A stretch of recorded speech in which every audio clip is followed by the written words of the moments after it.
Assalamualaikum dan salam sejahtera. Selamat datang di channel Cikgu Azul Nizam.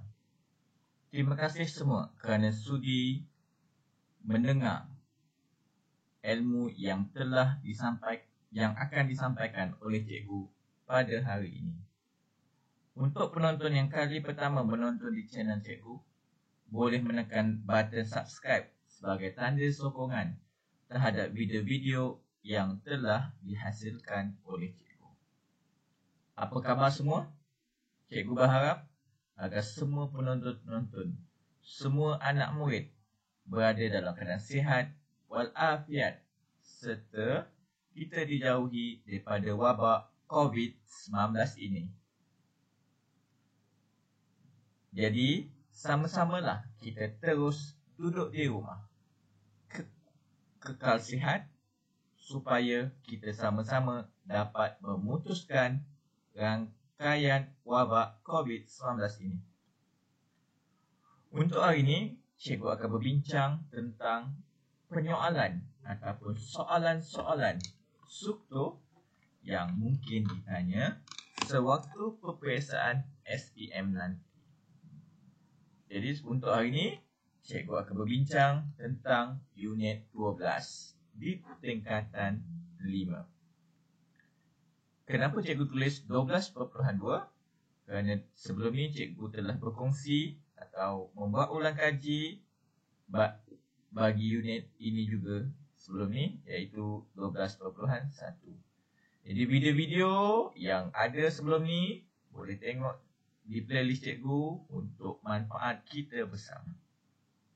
Ayuh kita mulakan kelas kita pada hari ini. Okey, jadi sebelum kita pergi kepada soalan, kita lihat apa yang telah dipelajari oleh semua anak-anak. Okey, jadi oleh kerana ni tingkatan 5, cikgu tunjukkan sekali imbaslah tentang apa yang dipelajari semasa di tingkatan 4. Tujuan dia supaya awak ingat, refresh kembali apa yang telah belajar. Tujuan dia, anak SPM masuk semua bab kan. Okey, jadi bab unit 12 iaitu di bawah bidang 7 yang bertajuk moral dan kenegaraan. Untuk tingkatan 4, tajuk yang telah ditekankan oleh cikgu-cikgu awak ialah kedaulatan negara tanggungjawab bersama. Standard kandungan yang dipelajari iaitu yang pertama, ciri-ciri negara berdaulat. Jadi awak akan mengetahui apakah maksud negara berdaulat, apakah ciri negara berdaulat. Jadi lihat balik di buku teks. Lihat balik nota yang diberikan oleh cikgu awak. Apakah ciri-ciri ini?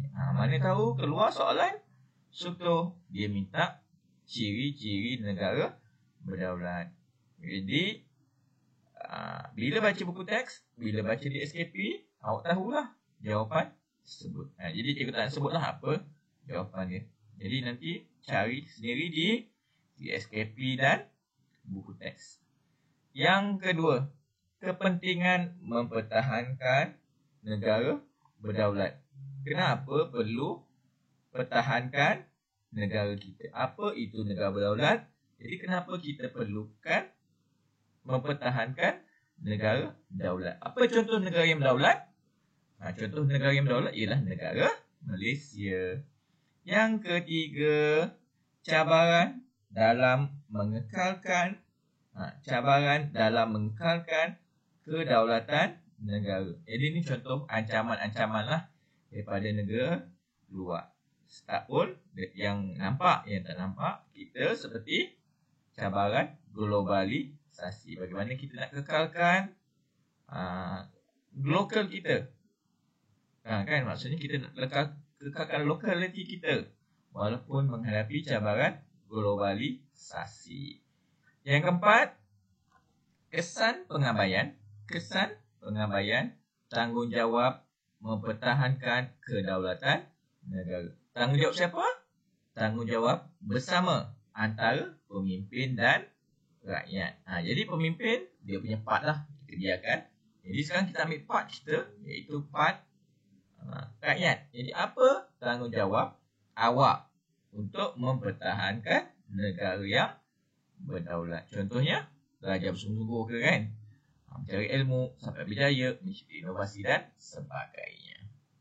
Okey, yang kelima, perasaan apabila menjalankan tanggungjawab untuk mempertahankan kedaulatan negara. Dan yang keenam, penglibatan diri dalam aktiviti bagi mengekalkan kedaulatan negara. Untuk yang kelima, tajuk yang disentuh ialah Malaysia dan hubungan antara bangsa. Jadi nak berjaya, kita tak boleh lone je. Kita mesti bersama-sama dengan negara lain. Nak maju, kita takkan maju tanpa bantuan orang lain. Kerana bila kita hanya duduk di dalam negara kita saja, kita akan duduk di dalam tempurung. Jadi untuk mengelakkan kita terus duduk di dalam tempurung dengan berasakan bahawa kita telah berjaya, jadi kita perlu melihat kejayaan negara-negara luar. Jadi isu yang disentuh ataupun standard kandungan yang disentuh dapat pelajar-pelajar mampu memberikan maksud hubungan antara bangsa. Apakah yang dimaksudkan dengan hubungan antara bangsa ini? Yang kedua, mampu menjelaskan hubungan dua hala, Malaysia dan negara luar. Jadi sebelum menjelaskan hubungan dua hala, kan, dapat menjelaskan hubungan dua hala Malaysia dengan negara luar, calon-calon ataupun anak-anak sekalian seharusnya mampu ataupun faham apa yang dimaksudkan dengan hubungan dua hala ini. Kan? Mana tahu dekat soalan dia tanya, apakah maksud hubungan dua hala? Apakah maksud hubungan antara bangsa? Kenapa dia boleh tanya? Kerana itu perkara ini terkandung dalam DSKP. Yang ketiga, menghuraikan kepentingan mengekalkan hubungan Malaysia dan negara luar. Jadi menjelaskan, menghuraikan kenapa perlu Malaysia mempunyai hubungan dengan negara luar. Yang keempat, mencerakinkan cabaran negara dalam mengekalkan hubungan antara bangsa. Yang kelima, mengekspresikan perasaan ataupun menunjukkan perasaan ataupun mengekspresikan perasaan apabila melibatkan diri dalam usaha mengekalkan hubungan antara bangsa ini. Dan yang terakhir, mengamalkan kerjasama untuk mengekalkan hubungan antara bangsa dalam kehidupan harian. Jadi ini 6 standard kandungan yang telah dipelajari dan sepatutnya dikuasai oleh semua anak-anak sekalian. Kita tengok contoh soalan. Ini salah satu logo persatuan ataupun kesatuan yang telah disertai oleh Malaysia sejak bertahun-tahun. Bertahun tu saya tak pasti tahun berapa, nanti kita cari sama-sama. Tapi ini salah satu persatuan. Jadi mungkin dekat buku teks pun dia ada bagi logo. Ini contoh logo. Salah satu persatuan yang disertai oleh Malaysia. Jadi sepatutnya anak-anak dah tahulah apakah logo ni. Mana tahu dekat soalan dia tanya apakah logo ni. Okey, kita tengok seterusnya.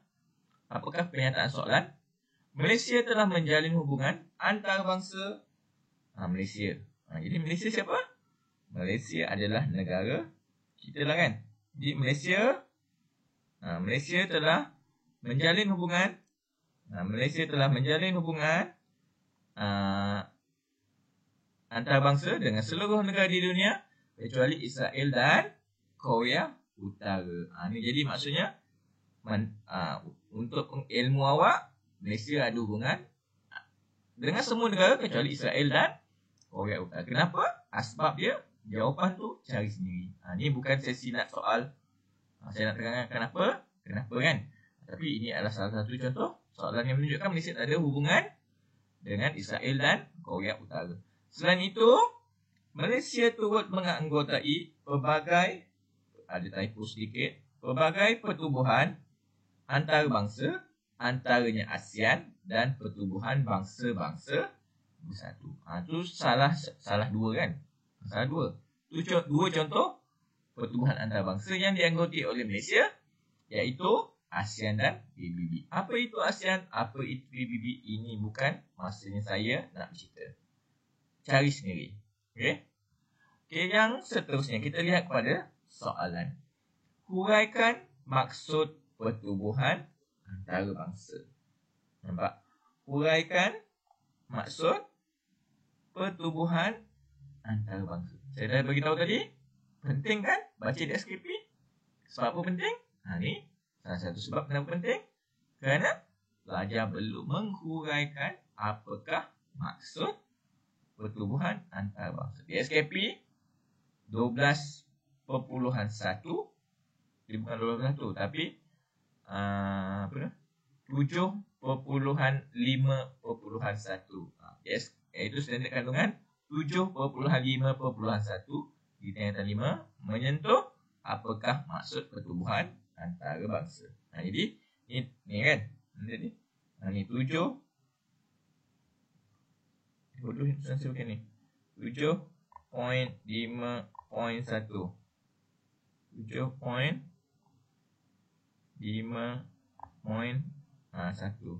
7.5.1. Jadi cara untuk menjawabnya, yang pertama perlu faham kan, kerana ini adalah soalan fakta. Tak baca, tak mengulang kaji, takkan boleh jawab.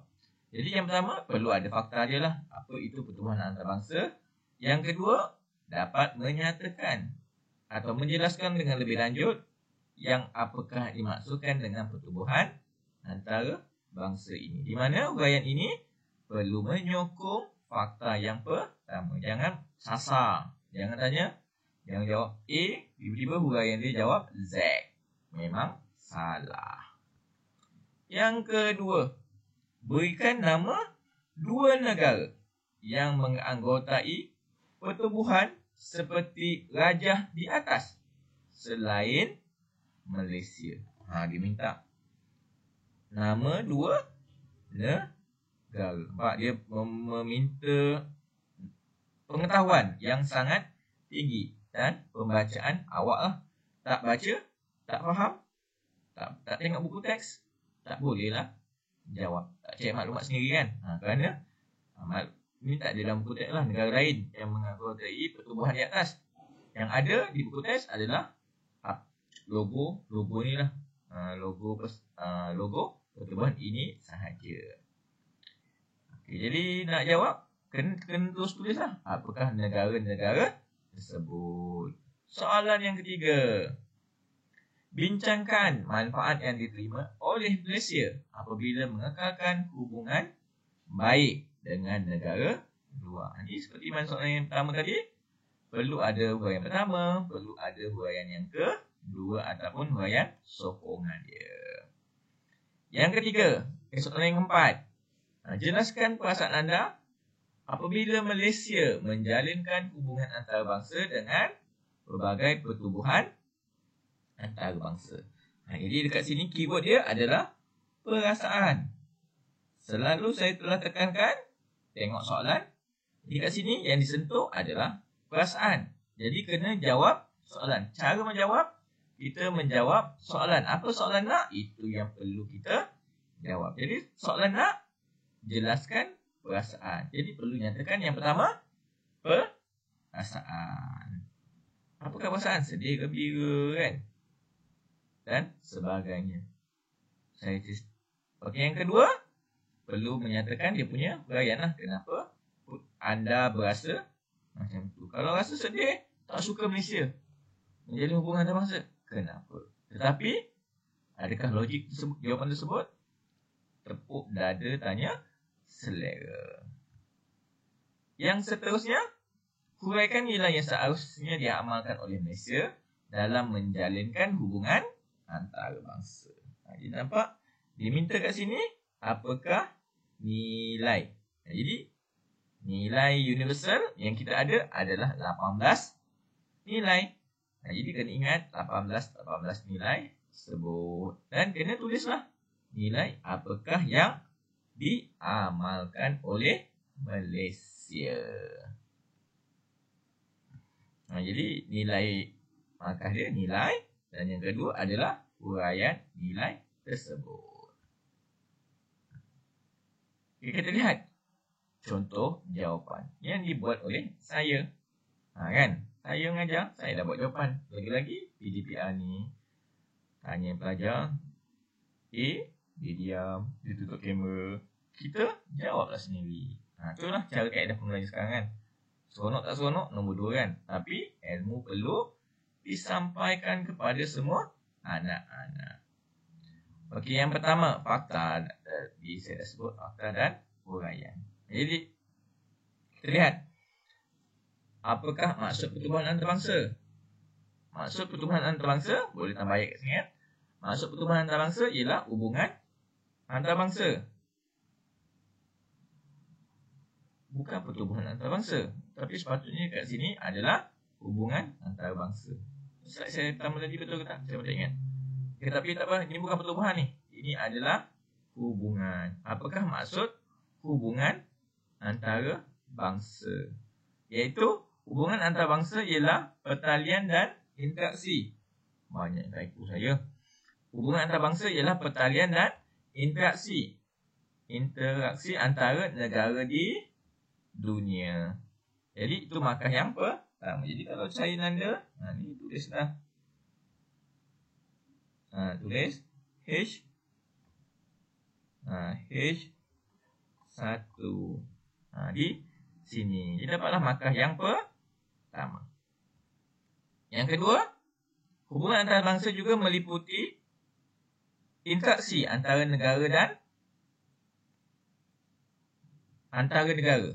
Jadi maksudnya, kita ada interaksi antara negara Malaysia dengan negara luar. Jadi itu yang pertama. Itu dimaksudkan dengan hubungan antarabangsa. Jadi berlaku interaksi antara negara. Dapatlah satu. Kat sini dapatlah. Apa ni? Dapatlah satu.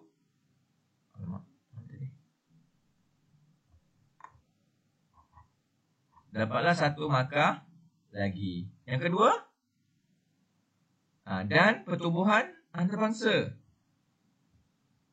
Dah 2 markah. Dah markah yang ketiga. Lepas tu, syarikat multinasional.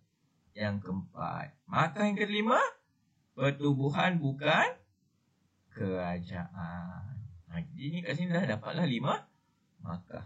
Itu yang dimaksudkan dengan hubungan antarabangsa. Markah yang seterusnya.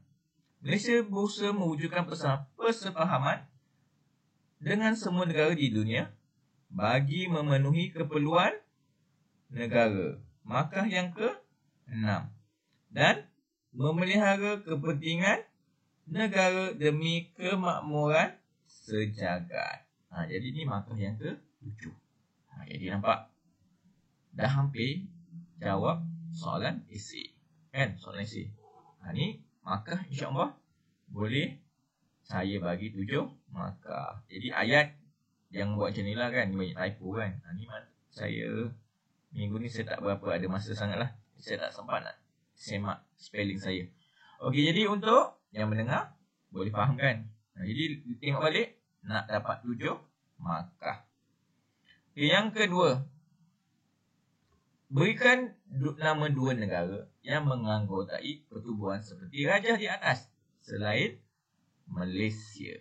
Nampak? Apakah gambar tadi? Apakah logo tadi? Itu adalah logo bagi Commonwealth. Kan? Jadi, Commonwealth adalah satu pertubuhan antarabangsa yang disertai oleh Malaysia. Apa itu Commonwealth? Iaitu bekas negara jajahan British. Jadi kena tahulah apa negara dia. Yang pertama kita lihat di Eropah. Kita ada United Kingdom. Okay, jawapan bukan England. Jawapan England salah lah kan. Sebab United Kingdom England adalah England. United Kingdom adalah gabungan England, Wales, Britain dan sebagainya. Jawapan dia United Kingdom. Kerana mereka berdiri di bawah satu bendera negara Commonwealth yang sama. Cyprus, Malta, Canada, Jamaica, Trinidad Tobago, Barbados, Bahamas, Grenada, Dominica, Saint Lucia, Saint Vincent, Antigua, Belize, Saint Kitts, Guyana. Banyak. Nak banyak? Perlu ke semua? Tak perlulah semua. Perlu ke ingat negara-negara yang susah? Boleh kalau mampu. Tak mampu? Ingatlah negara-negara yang biasa kita dengar di dunia. Afrika Selatan, Ghana, Nigeria, Sierra Leone, Tanzania, Uganda, Kenya, Malawi, Zambia, Botswana, Lesotho, Mauritius, Swaziland. Swaziland bukan Switzerland. Seychelles, Namibia, Mozambique, Cameroon, Rwanda. India, nampak kat Malaysia, kat Asia kan. India, Pakistan, Sri Lanka, Malaysia. Nampak? Malaysia. Mana tadi? Malaysia menyertai sejak merdeka, iaitu pada tahun 2021 ni telah 64 tahun menganggotai Commonwealth. Singapura, Bangladesh, Brunei, Australia, New Zealand, semua, Tonga, Papua New Guinea, Kepulauan Solomon, Vanuatu, Tuvalu, Kiribati, Nauru. Nampak? Banyak kan negara-negara yang awak tak pernah dengar. Jadi jangan susah hati, jangan pening kepala. Perlu ingat semua? Tak perlu. Perlu ingat apa? Ingatlah yang senang. Paling senang ingat jiran-jiran Malaysia kan, yang terletak di negara-negara ASEAN. Kita ada Singapura dan Brunei. Negara-negara lain bolehlah ingat. Tengok nota saya ni, banyak negara yang telah saya sebut. Okey, soalan ketiga. Jelaskan perasaan anda apabila Malaysia menjalin hubungan antarabangsa dengan berbagai pertubuhan antarabangsa. Jadi perasaan. Yang pertama, kena nyatakan perasaan. Nampak? Kat sana tadi saya tak betulkan, kat sini saya dah betulkan. Okey, perasaan jawapan yang pertama adalah perasaan. Jawapan yang kedua, perlu uraikan kenapa anda berperasaan begitu. Okey, tengok contoh jawapan saya bagi. Berasa gembira, berasa selamat, berasa tenang. Kenapa? Boleh semua. Kan? Kenapa rasa selamat? Sebab tak, Malaysia mempunyai hubungan dengan negara lain. Takkan ada negara lain yang menyerang Malaysia seperti di Afghanistan, seperti di Syria kan, berlaku pertumpahan darah, pergaduhan berebut kuasa kan. Amerika campur tangan dalam pentadbiran negara tersebut. Jadi itu perasaan kita lah. Kenapa saya kata boleh rasa tenang, selamat dan gembira. Okey, yang dah dapatlah satu markah kat sini. Okey, yang seterusnya, imej negara di mata dunia akan meningkat. Nampak? Negara lain menghormati Malaysia sebagai sebuah negara yang lantang bersuara tentang isu-isu antarabangsa. Contoh dia, Malaysia sebagai sebuah negara yang menganggotai OIC. Apakah OIC? Pertubuhan Negara-Negara Islam. Organisation Islamic Community. Kan? Pertubuhan Negara-Negara Islam. Contohnya, Malaysia sebagai sebuah negara yang menganggotai OIC. Malaysia mengkritik usaha Israel menyerang dan menjelajah negara Palestin. Nampak? Berapa markah?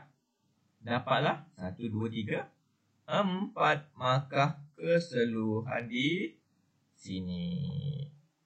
Ini secara tak langsung saya membantu awak lah mantau.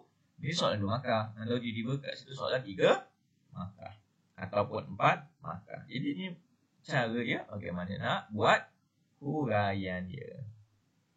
Dan soalan yang keempat, bincangkan manfaat yang diterima oleh Malaysia apabila mengekalkan hubungan baik dengan negara lain. Cara nak jawab, huraian dia dan perlukan sokongan. Manfaat yang pertama, Malaysia dapat menjalin kerjasama dalam pelbagai bidang, antaranya bidang ekonomi dan teknologi. Dapatlah satu markah, kan? Kerana bidang yang berbeza walaupun ni, tapi dia akan membawa maksud yang sama. Okey, tengok contoh. Wow, panjang yang saya tulis. Dia kata daripada segi bidang teknologi, Malaysia dapat bertukar-tukar teknologi dan kepakaran yang dimiliki. Okey, kenapa? Contohnya Malaysia menjalin hubungan diplomatik dengan semua negara timur seperti Jepun dan Korea Selatan. Setiap tahun pelajar cemerlang Malaysia akan dihantar belajar di Jepun bagi menokai kepakaran baharu seperti teknologi pembuatan robotik. Berapa markah ni? 1 markah, 2 markah, 3 markah, 4 markah. Apabila pelajar ini tamat belajar, mereka akan kembali ke Malaysia untuk berkongsi ilmu yang dimiliki. Dapatlah 5 markah. Syarikat Jepun yang beroperasi di Malaysia akan mengambil mereka bekerja dalam sektor robotik. Markah yang ke-6.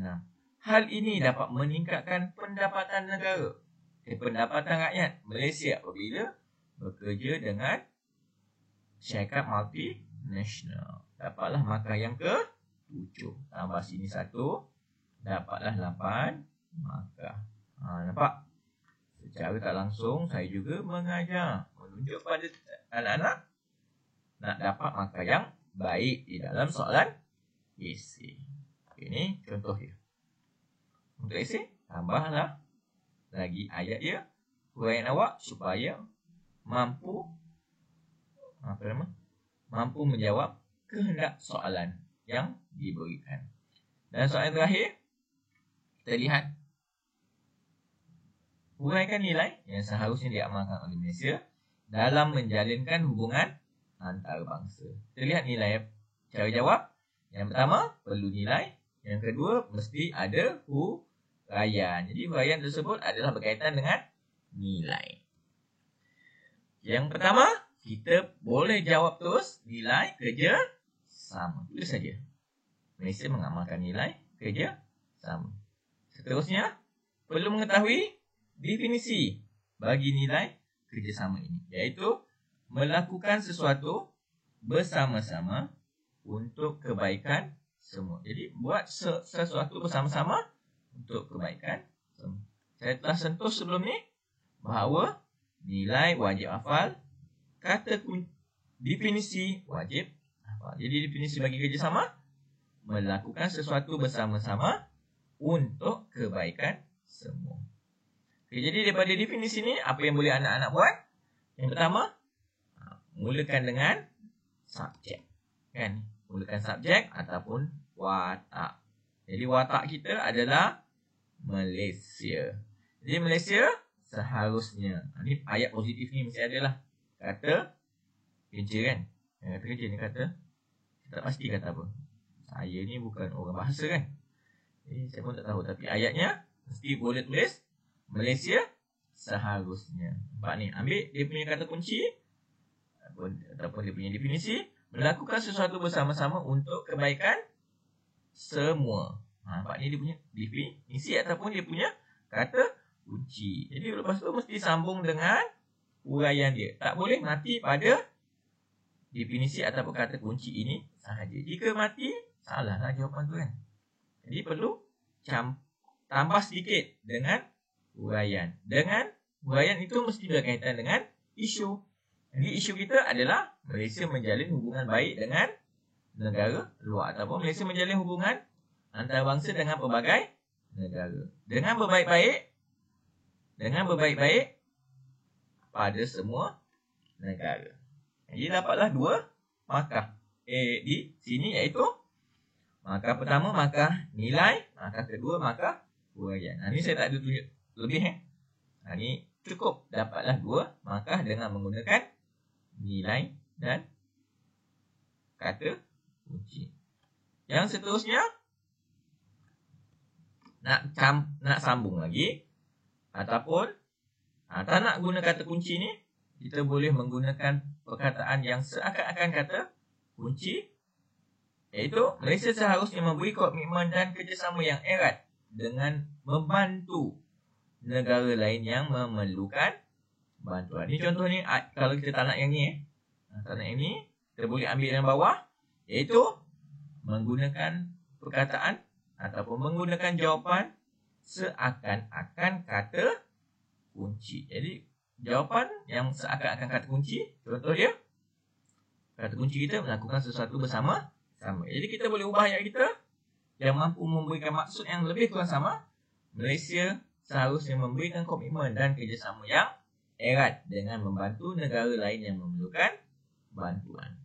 Contohnya, Malaysia menyumbang pelitup muka kepada China ketika permulaan penyebaran wabak COVID-19 di negara China.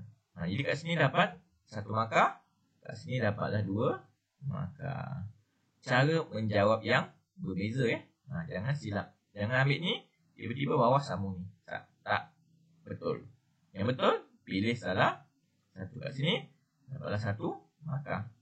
Jadi kalau ambil kata kunci ni kan, definisi ni, hijau dengan merah ni baru dapat 2 markah. Kalau ambil hijau dengan biru ni, dapatlah 3 markah. Okey, jadi saya rasa ini sahaja penerangan saya pada hari ini. Semoga penerangan yang diberikan oleh saya ini mampu difahami oleh semua anak-anak. Okey, jika ada sebarang permasalahan, boleh mesej saya untuk penerangan yang lebih lanjut. Semoga kita berjumpa lagi. Teruskan duduk di rumah, teruskan belajar bersungguh-sungguh agar semua mendapat keputusan yang cemerlang di dalam peperiksaan nanti. Okey, terima kasih. Bye-bye. Assalamualaikum.